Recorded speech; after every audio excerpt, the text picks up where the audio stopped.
Stat live ബ്ലോഗിൽ ഇന്ന് നമ്മൾ class എടുക്കാൻ പോകുന്നത് സ്റ്റാറ്റിസ്റ്റിക്സ് ഫസ്റ്റ് ഇയർ വിദ്യാർത്ഥികൾക്കുള്ള, പ്രത്യേകിച്ച് +1 സ്റ്റാറ്റിസ്റ്റിക്സ് വിദ്യാർത്ഥികൾ, അതുപോലെ +1 എക്കണോമിക്സിലെ വിദ്യാർത്ഥികൾക്ക് സ്റ്റാറ്റിസ്റ്റിക്സിന്റെ ഇൻട്രൊഡക്ഷൻ എന്ന രീതിയിലും, സ്റ്റാറ്റിസ്റ്റിക്സ് വിദ്യാർത്ഥികൾക്ക് സ്റ്റാറ്റിസ്റ്റിക്സ് സ്കോപ്പ് ആൻഡ് ഡെവലപ്മെന്റ് എന്ന ഒന്നാമത്തെ യൂണിറ്റ്, ഇതാണ് നമ്മൾ ഇന്ന് പഠിക്കാൻ പോകുന്നത്.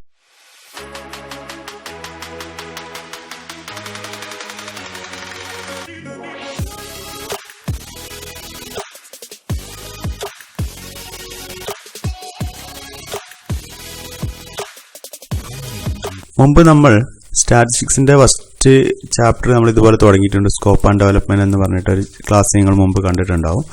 ഇതിൽ നമ്മൾ പറയാൻ പോകുന്നത് അതിന്റെ തുടക്കം മുതലുള്ള എക്സാം ഓറിയന്റഡ് ആയിട്ടാണ്. കൂടുതൽ എക്സ്പ്ലനേഷൻസ് ഒന്നുമില്ല. എങ്ങനെ അതിൽ നിന്ന് ഈ യൂണിറ്റിൽ നിന്ന് നമുക്ക് പരീക്ഷയ്ക്ക് എങ്ങനെ നേരിടാം എന്നുള്ള കാര്യങ്ങൾ പറഞ്ഞുകൊണ്ടാണ്.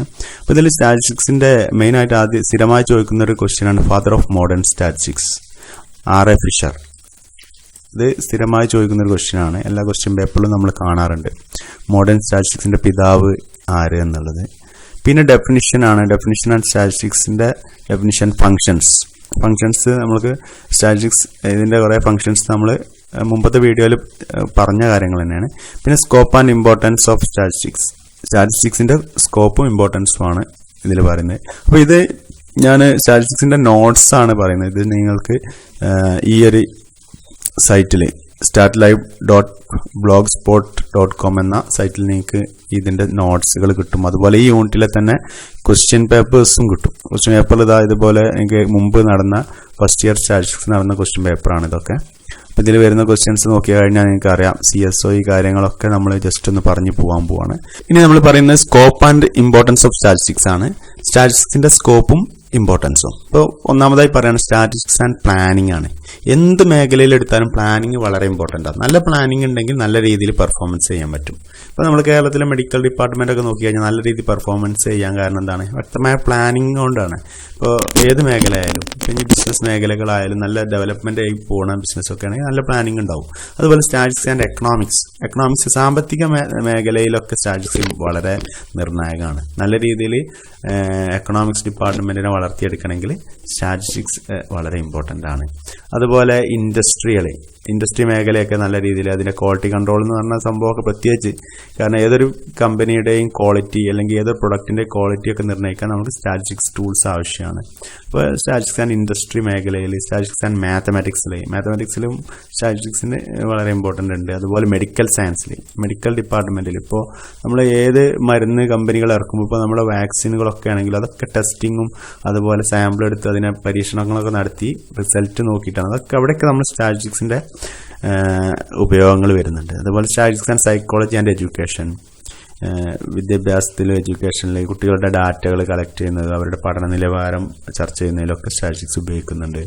സ്റ്റാറ്റിസ്റ്റിക്സ് ആൻഡ് മാനേജ്മെന്റ് സ്റ്റഡീസ്, ഇവിടെയൊക്കെ നമുക്ക് സ്റ്റാറ്റിസ്റ്റിക്സിന്റെ സ്കോപ്പ് കാണാൻ പറ്റും.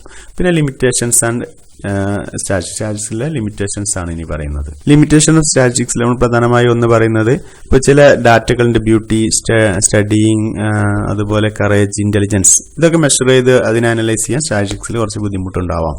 പിന്നെ statistics does not study individual items aggregate, അതായത് ഇൻഡിവിജ്വൽ ആയിട്ടുള്ള പഠനം ഉണ്ടാവില്ല, മൊത്തമായിട്ടുള്ള പഠനങ്ങളാണ് സ്റ്റാറ്റിസ്റ്റിക്സിൽ കൂടുതൽ നമ്മൾ ഉപയോഗിക്കുന്നത്. അതൊരു ഡിമെറിറ്റ്സ് ആയിട്ടുള്ള ലിമിറ്റേഷൻസ് ആയി പറയാം.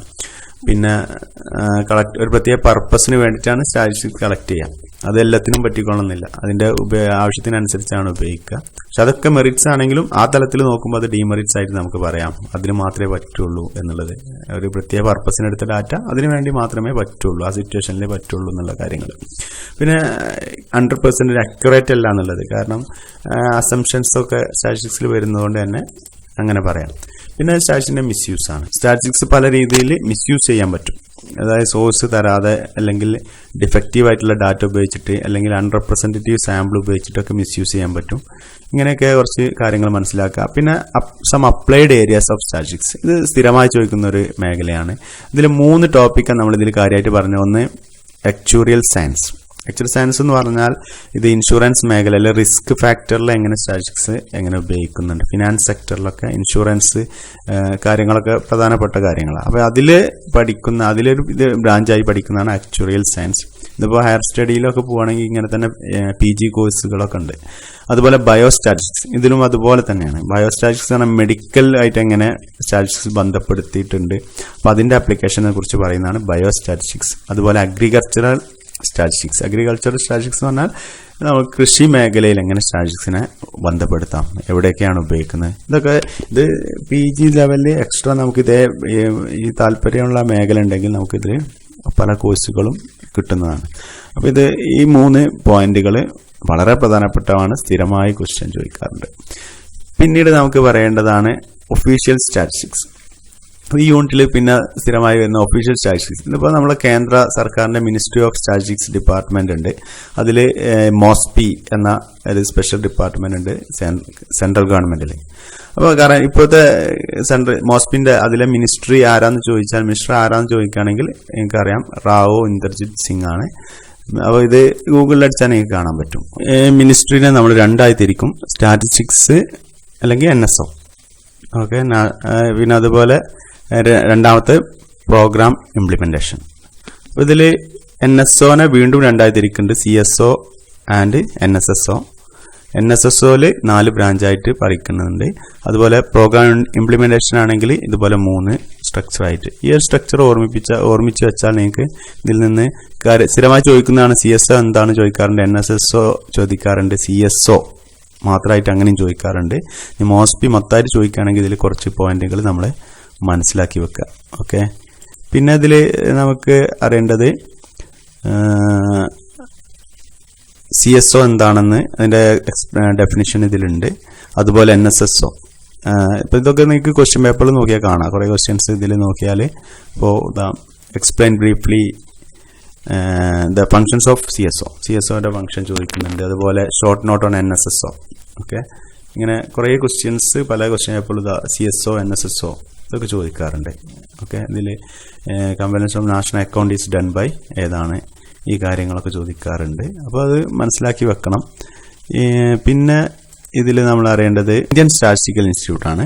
ISI എന്ന ഷോർട്ട് നെയിമിൽ അറിയപ്പെടുന്ന ഒരു സംഭവമാണ് Indian statistical institute. Is a research ആയിട്ട് ബന്ധപ്പെട്ട് അല്ലെങ്കിൽ ടീച്ചിങ് സ്റ്റാറ്റിസ്റ്റിക്സുമായിട്ട് ബന്ധപ്പെട്ട ഉള്ളൊരു സ്ഥാപനമാണ്. SI was founded by PC Mahalanobis. ഇത് വളരെ പ്രധാനപ്പെട്ട ഒരു വ്യക്തിയാണ് സ്റ്റാറ്റിസ്റ്റിക്സിലെ. നമ്മൾ പറയാം ഇന്ത്യൻ സ്റ്റാറ്റിസ്റ്റിക്സിന്റെ പിതാവ് എന്ന രീതിയിൽ അറിയപ്പെടുന്ന ഒരാളാണ്. Father of Indian statistics PC Mahalanobis. National statistics day ആയിട്ട് ആചരിക്കുന്ന ദിനം ഏത്? ജൂൺ 29 ആണ്. ഓക്കെ, അത് ഒന്നാമത് ഇദ്ദേഹത്തിന്റെ ജന്മദിനം എന്നുള്ളതുകൊണ്ട് തന്നെയാണ് അങ്ങനെ ആചരിക്കുന്നത്. പിന്നെ ISIന്റെ functions just research, teaching and application of statistics, natural science and social science. അപ്പോൾ ISIയിൽ പലതരം കോഴ്സുകളൊക്കെ ഉണ്ട്. സൈറ്റിൽ അടിച്ചു കഴിഞ്ഞാൽ നിങ്ങൾക്ക് കാണാൻ പറ്റും. നിങ്ങൾക്ക് പല കോഴ്സ് പങ്കെടുക്കാവുന്നതാണ്. പിന്നെ എക്കണോമിക്സ് ആൻഡ് സ്റ്റാറ്റിസ്റ്റിക്സ് ഡിപ്പാർട്ട്മെന്റ്, അതായത് സംസ്ഥാന തലത്തിൽ സ്റ്റാറ്റിസ്റ്റിക്സിന്റെ ഡിപ്പാർട്ട്മെന്റിന് അറിയപ്പെടുന്ന എക്കണോമിക്സ് ആൻഡ് സ്റ്റാറ്റിസ്റ്റിക്സ് ഡിപ്പാർട്ട്മെന്റ് ആണ്.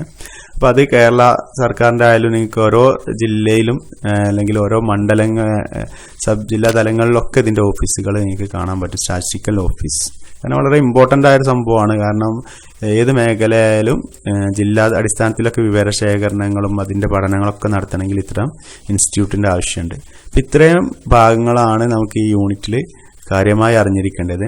അപ്പോൾ അതിൽ നിന്ന് വരുന്ന കുറച്ച് ക്വസ്റ്റ്യൻസ് ആണ് ഇപ്പോൾ ഇതൊക്കെ നിങ്ങൾക്ക് ഈ സൈറ്റ് ഞാൻ നേരത്തെ പറഞ്ഞു statslive.blogspot എന്ന ഈ സൈറ്റിൽ നിങ്ങൾക്ക് ഇതൊക്കെ കിട്ടുന്നതാണ്. അപ്പോൾ നിങ്ങൾ അതെന്ത് ചെയ്യാം, അതൊക്കെ എടുത്തിട്ട് നോട്ട് ഓരോ ക്വസ്റ്റ്യൻ പേപ്പറിൻ്റെ ഓരോ യൂണിറ്റിൻ്റെയും ക്വസ്റ്റ്യൻ പേപ്പർ ഡൗൺലോഡ് ചെയ്തിട്ട് നിങ്ങൾക്ക് പഠിക്കാം. അപ്പോൾ ഇതാ Indian statistics institute ISI founded by ആരാണെന്നുള്ളത് ഇപ്പോൾ നമ്മൾ പറഞ്ഞല്ലോ അല്ലേ.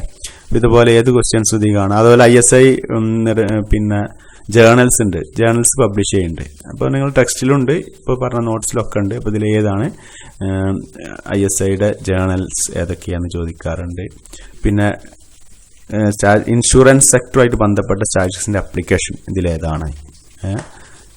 അതുപോലെ NSSO, അതുപോലെ national statistics day national statistics day ആചരിക്കുന്ന ദിനം ചോദിക്കുന്നുണ്ട്. അപ്പോൾ ഇങ്ങനെ ക്വസ്റ്റ്യൻസിൽ ഈ യൂണിറ്റിൽ നിന്ന് സ്ഥിരം വരുന്ന പല ക്വസ്റ്റ്യൻസ്. അതുപോലെ industrial statistics wing of CSO is located in dash എവിടെയാണെന്നുള്ളത്.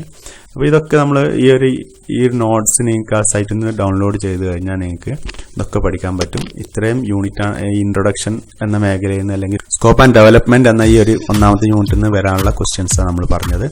Okay, ഇനി അടുത്ത ക്ലാസ്സിൽ നമുക്ക് രണ്ടാമത്തെ യൂണിറ്റ് ഇതുപോലെ ഡിസ്കസ് ചെയ്യാം. Thank you.